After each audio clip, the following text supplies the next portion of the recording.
I've done a lot of Facebook posts in parables. And right here, I'm going to let you know that Facebook saved my life. Ooh, I think now this is my thing.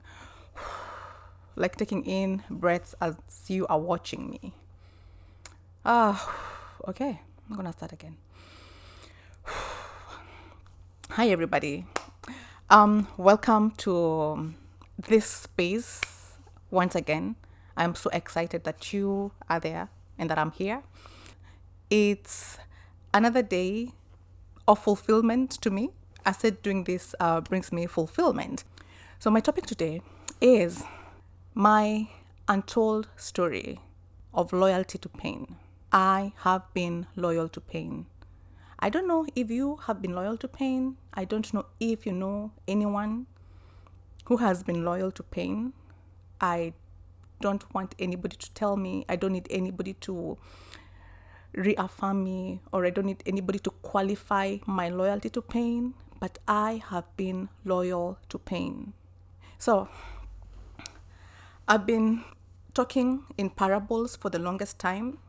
I've done a lot of Facebook posts in parables. And right here, I'm going to let you know that Facebook saved my life. Facebook gave me sanity.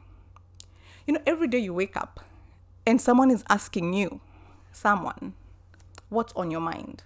You don't get people to ask you what's on your mind. Sometimes you don't even ask yourself what's on your mind. But Facebook is here. And every morning you wake up and you have so much in your mind you want to explode. For me, if I did not have this outlet called Facebook, I would have exploded. So Facebook saved my life. I've had so many accusations. I've had so many people desire for me to stop posting and for me to stop writing on Facebook. But you've got to know where you are at in life. You have to understand your journey. You have to understand yourself enough to know exactly what you need. And for me, Facebook, my postings are what I needed. Did I ever post when I had a lot of threats in my life? Did I ever post incidents that would drive some of you crazy? Did I ever post when I saw the worst that nobody can believe? I did start posting when my life was in danger, when my mental health was in danger. I wrote a lot of parables. I said a lot of things that I didn't say. I left so many questions unanswered. And because of that, so many people answered for themselves. But again, I said, I'm here peeling off the masks, unmasking, laying it all down. And I'll say, as a matter of fact, I know I will not say 100%. I cannot even get to 10%. But I am giving myself the respect that I deserve by doing exactly what I'm doing. I've been married for 18 years. Or I was married for 18 years. And this year would be my 21st. I think my 21st year. Yeah, it would have been my 21st year. So this year, August, will be exactly 3 years since my separation. Something people have asked, so many questions. I'm going to be telling you how I got to where I got to. On my third anniversary, which is 30th of this month, I'm going to be telling you how I got to where I am getting to. So I'm done with parables. We are done with parables. So I laid a very good foundation for you to explain why I stayed and probably why many people stay in unhealthy relationships, in toxic relationships, in abusive relationships, whatever you want to call them. And again, nobody has to believe you. So long as you have seen what you have seen and you know what you know. It's your story, it's your story.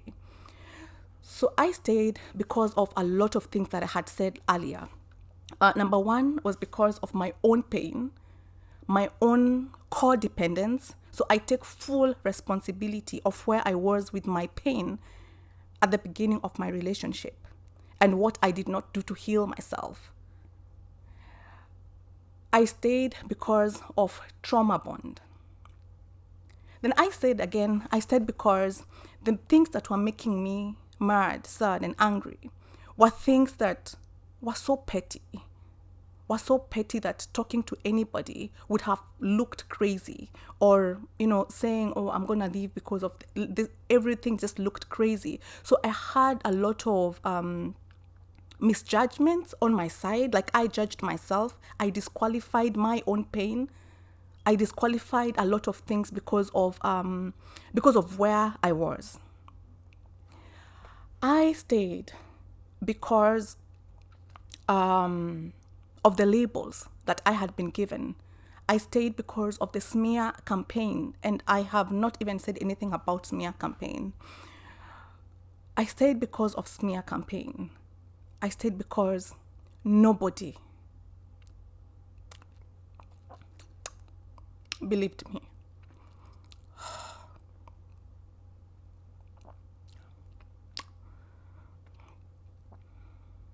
But the other reason why I stayed, so that is, I'm going to cluster that in one, like the reasons I've said first. But the other reason why I stayed is because I normalized the abnormal. I did normalize the abnormal. How is it normal to live with threats? How is it normal for someone to do something wrong and threaten to kill themselves because you ask them? How is it normal for someone to tell you they'll end their lives because you found them doing something wrong, or because you said no to something? How is it normal to be held at ransom with threats of, actually, with homicidal threats and suicidal threats? How is it normal? How was that even normal? And to all the people that watched me, all the people that came in when all those things were happening, I want to challenge you today. I truly want to challenge you. What would you do if your daughter was going through those things that you came in to resolve or to solve? Or those times you came and said, oh, it's okay. Oh, it's okay. Oh, it's just stress. Oh, it's just, how would you respond to your sister? Do you do those things to your loved ones? Why did you make these things normal for me, even when I saw they were not normal? 2 times I was recalled from the police station when I had gone to report. Why did you normalize things for me? Things that are so abnormal. I think the most painful one for me was the very last fire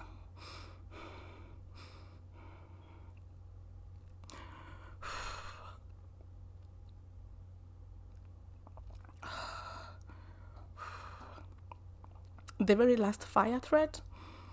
So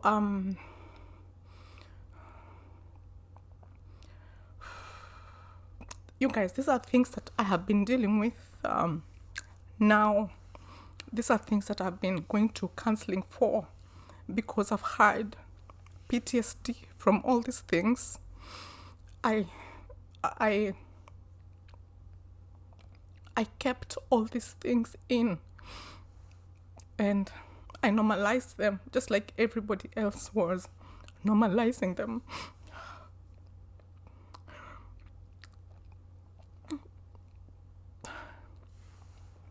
Why I say that was the worst? It's not really because it was the worst, but this is when real fire was put on at my house. And the reason today, I'll tell you guys.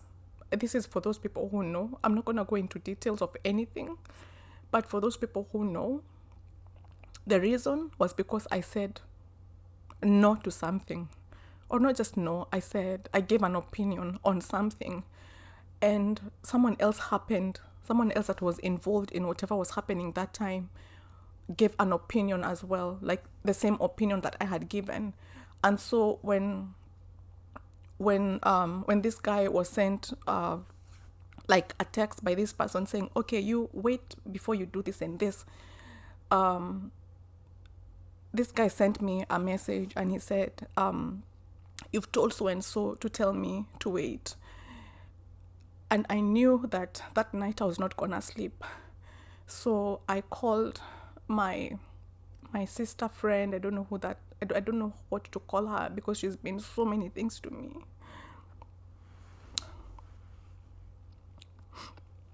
And I called her and I said, hey, you know, my youngest then was 6 months. My daughter is now 12 years.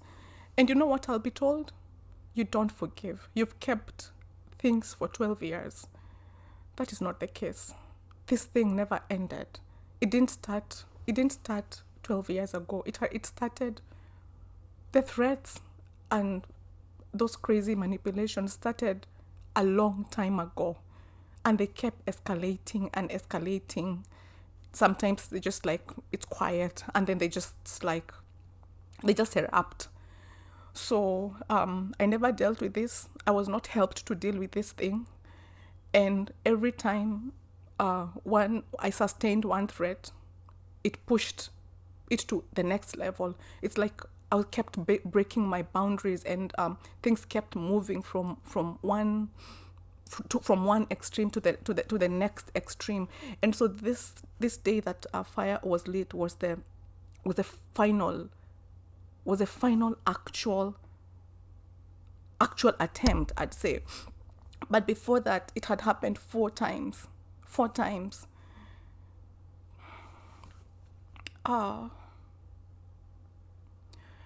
The person that knows this very well is this lady. One time I saw a lady on TV in Kenya talk about her husband, who was a pastor, and the husband had lit fire and burnt himself.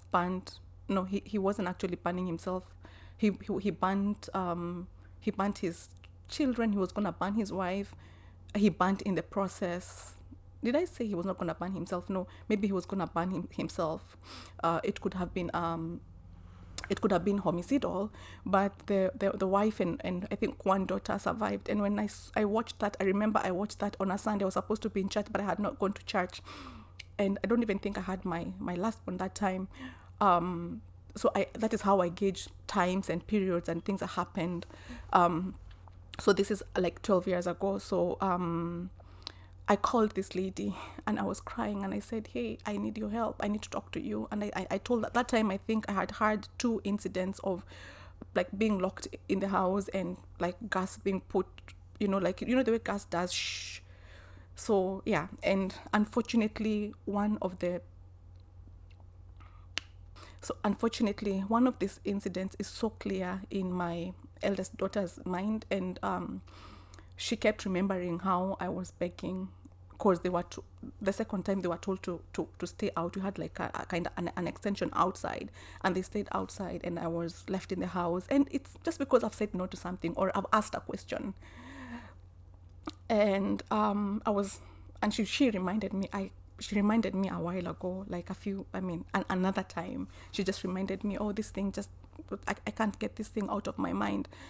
And I was kneeling, begging, please don't do this. I'm sorry for something I should not be apologizing for. And I want this person to listen to this, because I have tried to communicate this pain over the years, but I've been told many times, you exaggerate things, or you show like it was too much. Listen, it was too much. It destroyed my life. It destroyed my body. My body kept the scars. I might have forgotten not forgotten. I might have let go in my mind. I might have forgiven, but the truth is, these things never stopped. The fire, the last day the fire was lit, people made up stories. You people, you don't know harm you cause people when you create rumors. I told you again, like when you bring unverified information and create stories that are so crazy. I was the victim. I was the victim. Did I go on Facebook to write about that? I didn't. I didn't write about it. I took it in, even when people were saying the worst of things. People said things. Oh, he must have done this, cleansing the person. He must have done this because the wife must have done this. He must have done this because he must have things I cannot even say, because I'll be asked, oh, okay, so how comes people thought like that? How can I explain? How can I explain? Apart from saying, like, people just decided to clean one person just because of how they appear, just because they look calm and nice, and because I don't look calm and nice, because I look, oh my God, I have my lashes on, just because I look the way I look.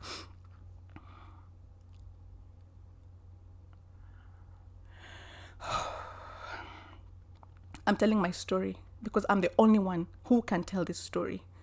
I'm the only one who can hold this pen and use my paper to write it.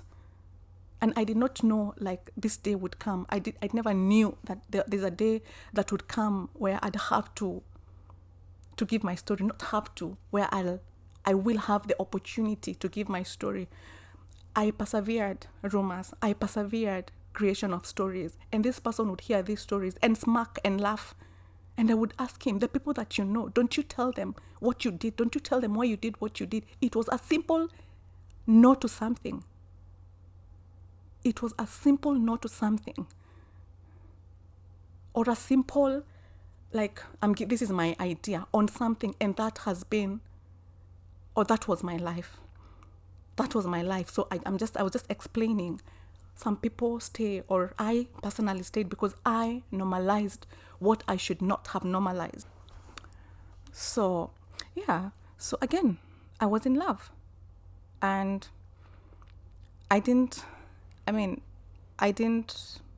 it's hard for me to say I didn't go.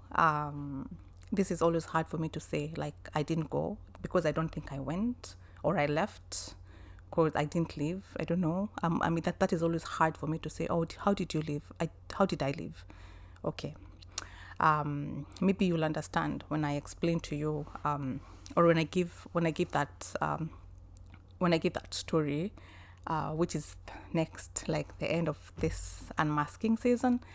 Like, what led to the separation? Was it because I wasn't in love? The truth is, I was still in love. That is the unfortunate truth. Is it unfortunate? Yes, that's the unfortunate truth. So it wasn't because I stopped loving. I didn't stop loving, but I needed to stop hurting, and I needed to start healing. So I didn't choose this. I didn't choose it. I didn't make that decision. I didn't decide, okay, August 2020, I'm gonna, I didn't choose it. Yeah. So, and I didn't plan for it either. Wow. Like, it's so interesting how things happen. I never ever planned for that day. So yeah, so I said, because I was in love, and I never stopped loving. I was hurting, but I didn't stop loving. I was genuinely in love, and I really wanted my marriage to work. I really wanted my relationship to work. Yeah. So I think today, see, that thing has depleted my energy. Like, oh, I feel I feel so low on energy right now. But I also feel some kind of release and relief, and yeah. But I'm out of energy. I'm out of energy. The last cluster, that is one cluster. The last reason why I stayed was because of all these things that we say. I stayed because of the society. So I'm thinking, okay, what are people gonna think? Yo, I'm a born again Christian. I'm married to a pastor. what are people gonna think? What are people gonna say? I mean, I married young. I wanted to show that I could. And the truth is, it can work. That is the truth. If both of you are healthy. And even when you get into a relationship when both of you are not healthy, but both of you are putting in the work to be healthy, it can work. I do not even doubt it at all. That has not made me not believe in marriage. Right now, I'm working with 4 different couples, like 4, who are going through crazy things. And my first my first solution, not even my second, not my third, not my 10th, is to solve it, talk about it, see a therapist, do couple counseling, be willing to change, do everything that you can. If I waited for 18 years with a lot of madness, trust me, I believe in marriage. Trust me, I honor and I respect marriage. It's unfortunate that my kids might just have to grow in this environment that I did not want them to grow in. But there's a God in heaven, and you've seen me feel women like or children like Osinachi's children. What is worse? Is it better for me to die and leave my children, or is it better for my children to have both parents healthy separately and alive?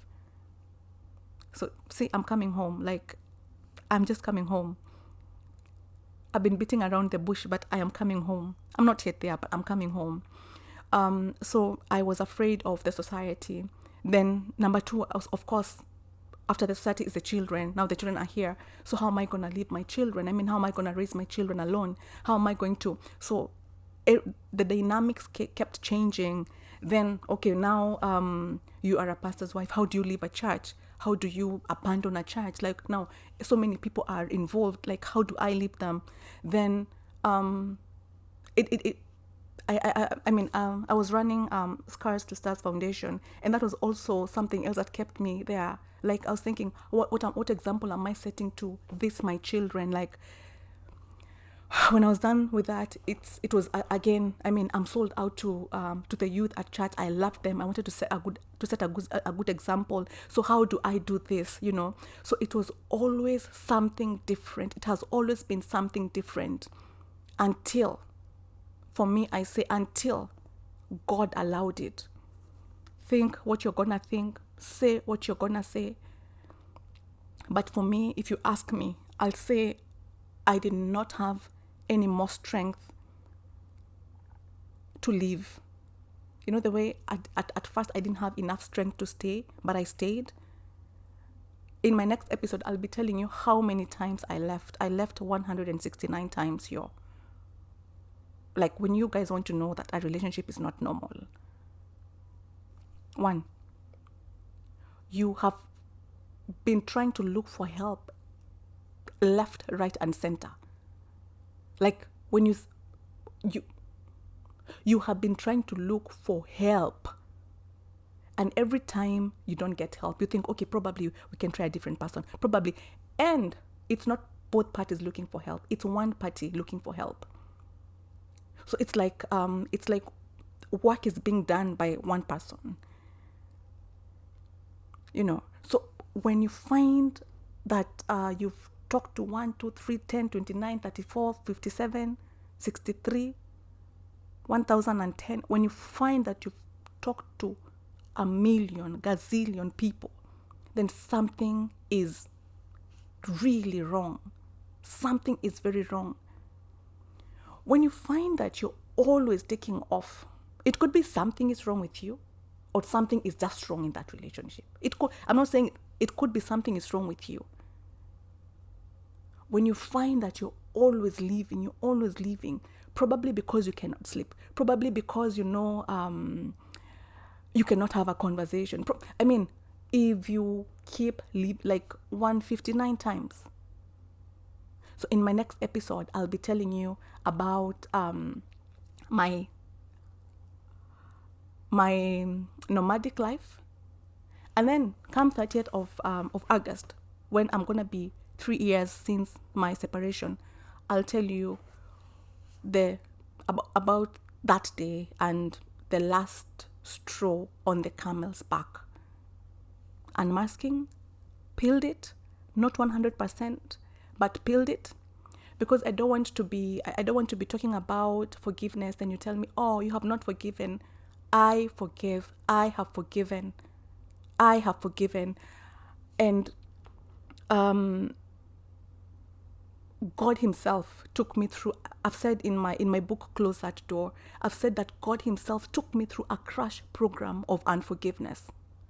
Like I did not know how I was gonna forgive, but God himself, seeing that I was dying, took me through a crash program of unforgiveness. And I'm gonna be telling you about that in a few months to come, or in a few episodes to come. So why did I say Facebook saved me?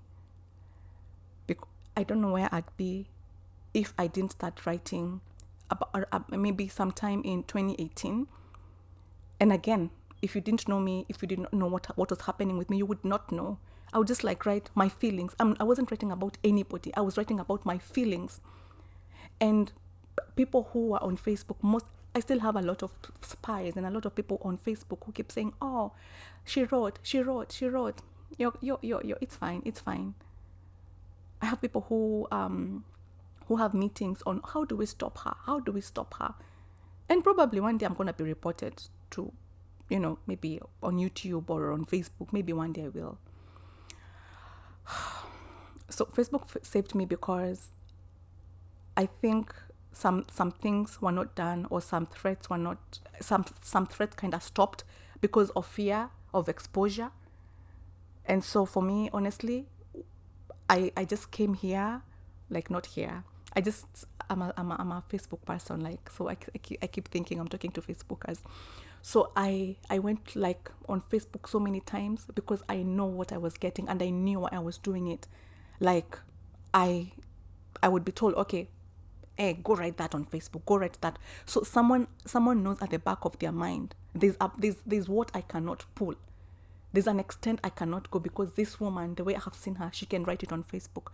So when you're judging, please come home and judge from home. Come in and judge from inside. So I don't know. Let's get a good conclusion, okay? So I've said people stay in toxic, unhealthy, or abusive relationships because of different things. I've said mine has been because of fear of society. You have children, you fear being judged, you have been labeled before, nobody will believe you, and finally normalizing the abnormal. I don't know what abnormals you've normalized. I'll say honestly, marriage works and marriage is beautiful. It does. I just feel like I need to conclude with that. I believe totally marriage works and marriage is beautiful, and I had my beautiful years. But the truth is, the beautiful years were not giving me ulcers. The beautiful years were not making me suicidal. The beautiful years were not giving me arthritis. The beautiful years were not giving me acid reflux and H. pylori. You cannot tell me, oh, dwell on the beautiful. I've had that before, and that's why I stayed for all those years, the 18 years, because I dwelt on the beautiful, and I dwelt on the good things that were happening, I dwelt on the good side of my partner, which is amazing. But then, this other side, I was dying, and I had to rescue myself.